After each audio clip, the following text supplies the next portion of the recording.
हर रोज एक नई कहानी देखने के लिए चैनल को सब्सक्राइब करें और बेल आइकन दबाना ना भूलें। राधिका एक बहुत ही तेज लड़की थी और टेढ़े लोगों को लाइन पर लाना उसे बहुत ही अच्छे से आता था। उसके सामने कुछ भी गलत होता तो वो उसे बर्दाश्त नहीं किया करती थी। जुबान की थोड़ी कड़वी और थोड़ी लड़ाकू मिजाज की लड़की थी, जो किसी ना किसी से आए दिन लड़ती ही रहती थी।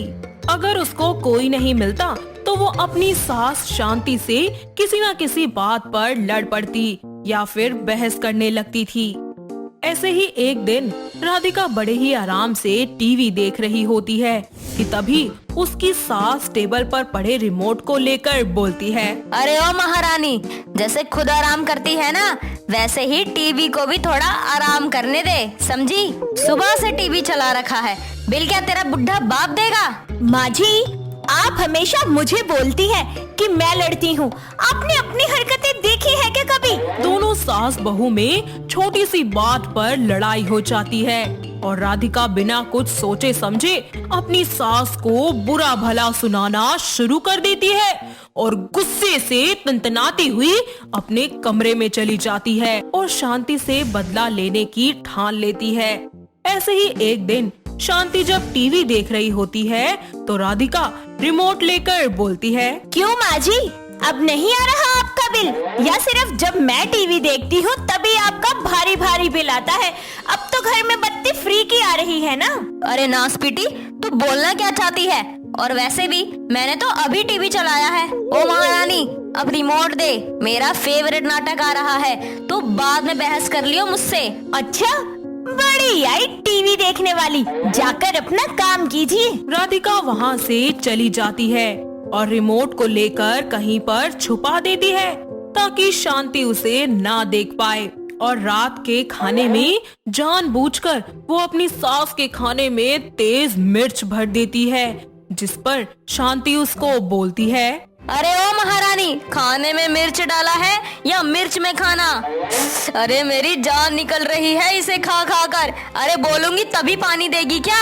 ये रहा पानी। अगर पानी चाहिए ना तो अपनी इस टेढ़ी जुबान को ना सीधा कर लीजिए। अरे बचूंगी जब ना तेरी जबान सीधी करूंगी। अरे पानी दे दे, मेरी जान निकली जा रही है। राधिका शांति को पानी दे देती है और उस दिन के बाद शांति अपनी बहू से पंगे लेने छोड़ देती है।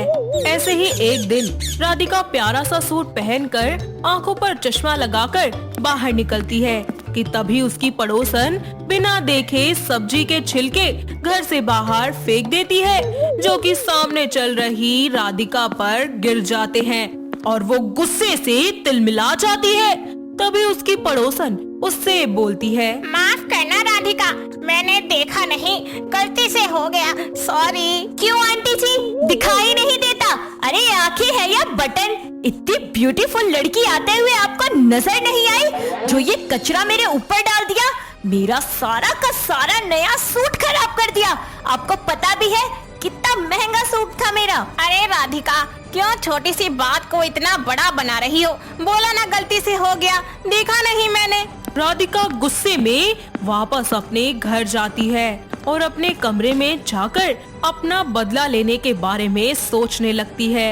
ऐसे ही अगले दिन उसकी पड़ोसन कहीं जा रही होती है कि तभी राधिका छत पर जाकर उसके ऊपर डस्टबिन के अंदर का सारा कूड़ा डाल देती है और बोलती है, माफ करना आंटी जी, मैंने देखा नहीं, वो मैं तो कूड़ा साइड में डाल रही थी, गलती से आपके ऊपर गिर गया। देख राधिका, मुझे सब पता है, ये सब तू मुझसे अपना बदला लेने के लिए कर रही है, जानबूझकर। तेरी बस लड़ने की आदत है, आए दिन किसी ना किसी से लड़ती ही रहती है और कोई नहीं मिलता तो तू अपनी सास से ही लड़ लेती है। एक नंबर की लड़ाकू है तू, लड़ाकू। अरे जाओ जाओ, बहुत देखे हैं आपके जैसे। अच्छा मुझे एक बात बताइए, आपने ये तो बोल दिया कि आपने गलती से मेरे ऊपर कूड़ा फेंक दिया और मैं ये बात मान भी लूं, पर आप कूड़ा गली में क्यों फेंक रही थी? अरे जब कूड़े की गाड़ी कूड़ा लेने आती है तो कूड़ा उसमें डालिए ना, आप अपने मोहल्ले को गंदा क्यों कर रहे हैं? उसकी पड़ोसन का मुंह बंद हो जाता है और वो वापस अपने घर चली जाती है। ऐसे ही वक्त बीतता जाता है। राधिका अपने पति और सास को खाना देती है और अगली सुबह राधिका देर तक सोती है और जब सोकर उठती है तो सुनील अपने हाथों में रोज लेकर उसके सामने खड़ा होकर बोलता है, मुझे पता है माय लवली वाइफ कि तुम अपना बर्थडे भूल गई थी, पर मैं नहीं भूला। तो कैसा लगा मेरा सरप्राइज मेरी जान को? अब जल्दी से मेरे साथ चलो, कुछ दिखाना है तुम्हें। सुनील उसकी आंखें बंद करके उसे घर के हॉल में ले जाता है, जहाँ पूरा हॉल उसकी पसंद के बलून्स और फ्लावर से सजा हुआ होता है। ये सब देख राधिका बहुत ही खुश होती है और उसे कस कर हक कर लेती है और रात के फंक्शन की तैयारियां करने लगती है। रात में सुनील के कुछ दोस्त, रिश्तेदार और बॉस अपनी वाइफ के साथ आते हैं, जिसके बारे में राधिका को नहीं पता होता। रुचि राधिका के पास जाती है और उसे बर्थडे विश कर देती है और उससे बातें करने लगती है।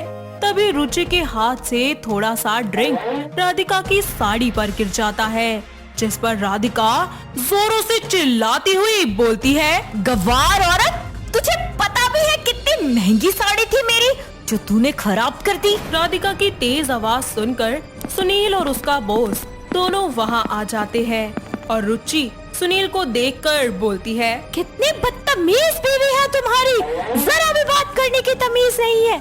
मुझे इस पार्टी में एक मिनट भी नहीं रहना। और सुनिए जी, चलिए यहाँ से। पता नहीं कैसी जाहिल गवार औरत है ये।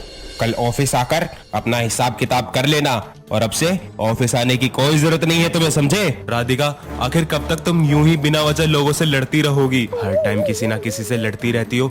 आज तुम्हारी वजह से मेरी नौकरी चली गई और अब दूर रहो मुझसे, समझी? इतना बोलकर सुनील वहाँ से चला जाता है और राधिका को उसकी बातें सुनकर अपनी गलती का एहसास होता है और अपनी गलती सुधारने के लिए वो सुबह ही सुनील के ऑफिस चली जाती है और उसके मालिक से माफी मांग लेती है, जिसके बाद वो अपने घर आ जाती है। उसके आने के थोड़ी देर बाद ही सुनील के बॉस का फोन आता है और वो उसे सारी बातें बताता है।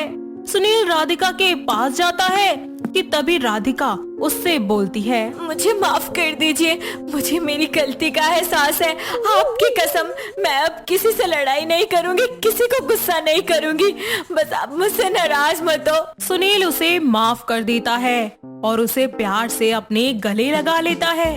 इस तरह राधिका का हमेशा के लिए गुस्सा करना और लड़ना बंद हो जाता है और वो सबके साथ घुल मिलकर खुशी खुशी रहने लगती है। तो दोस्तों, कैसी लगी आपको हमारी ये लड़ने वाली बहू की कहानी? क्या आपके घर के आसपास भी है कोई ऐसी बहू जिसे लड़ने का और लोगों से झगड़ा करने का बहुत ही ज्यादा शौक हो? अगर हाँ, तो उसे ये वीडियो दिखाइए और हमें कमेंट करके बताइए। दोस्तों, अगर आपको ये कहानी पसंद आई तो इसे लाइक करें, शेयर करें और कमेंट करके बताएं कि कहानी में आपको सबसे अच्छा क्या लगा।